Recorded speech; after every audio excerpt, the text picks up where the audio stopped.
We made decisions in our youth or very young about what to believe, about what we were capable of, about who we are as a person, and that becomes the glass ceiling, if you will, that controls us.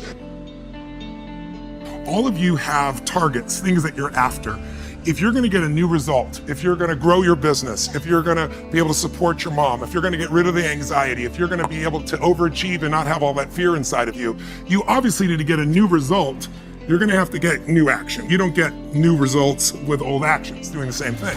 What human beings can do is amazing. What they will do is usually disappointing. It's not because we're not capable of it. It's because we don't have new actions, because we get in certain emotional states that dominate us, like anxiety, like fear of failure, right? Like fear of the loss of your mother as an example. So if you're in a state of fear, you're going to behave very differently and get very different results than if you were in a place of being courageous or bold or warm or connected or playful, any of those. For the point where you fear, and for some people, and I think in some cases, it's also a recognition of who I am and what I'm capable of. So for somebody whose life is already great, this is about, what if I could take on another skill that could create more freedom for my life?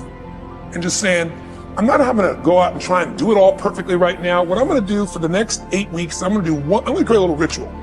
I'm going to do one thing a day to condition my mind, right? So that I get strong, so I follow through. I'm going to read something. I'm going to listen to something. I'm going to immerse myself. I'm going to go for an intense jog, or I'm going to go lift weights, but I'm going to do it consciously to get in a state where I'm going to follow through. That's number one, because people follow through when they're in state. So the most important key to changing your life in any situation is to change results, you got to change behavior. But to change behavior, you got to change the emotional state you're in.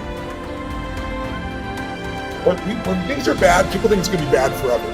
When things are good, they think it's going to be good forever. And they're always wrong. Life's cyclical. If you got $1 billion and every day you're pissed off and frustrated, the quality of your life is called pissed off and frustrated. Right. But if you have nothing, but you're euphorically grateful for whatever you have, you're the richest person that you're going to know. He said, so it doesn't matter how much money you got if you don't have gratitude. Because I believe you have to condition it. You don't just hope that stuff shows up.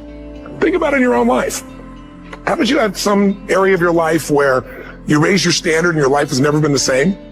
You did it for years and you kept trying to change it, and kept telling yourself, I should. And then one day something happened. Something just clicked you over. Something took you over that kind of tipping point. And inside yourself, you said, no more. It was a very, very different experience, wasn't it? Something inside of you shifted, and what was a should became a must, and you've never gone back. Is there an area like that in your life you can think of? Again, did you ever smoke cigarettes? Did you ever eat a certain way, drink a certain form of alcohol, and then finally say no more, and you just don't go back? And notice this, it doesn't really take any willpower anymore. Because somewhere when we make this click, when we make something a must, we attach ourselves to it. It becomes part of our identity.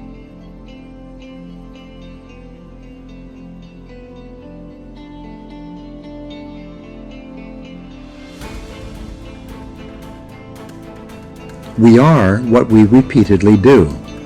Excellence, therefore, is not an act, but a habit. You are your most valuable asset. Your life, your potential, and your possibilities are the most precious things you have.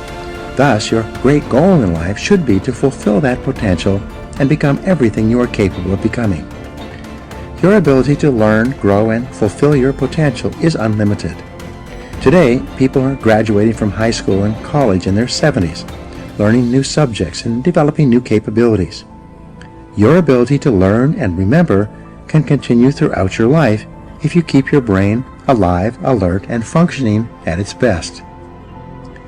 Your most precious financial asset is your earning ability. Your ability to work is your primary source of cash throughout your life.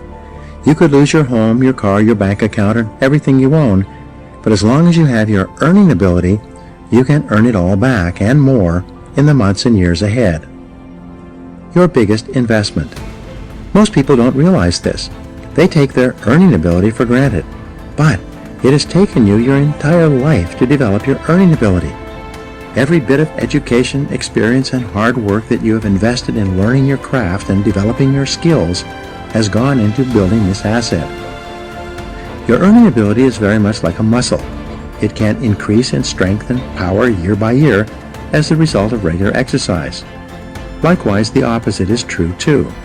If left alone or ignored, your earning ability, like your muscles, can become weaker or even decline because you have simply failed to upgrade it continually.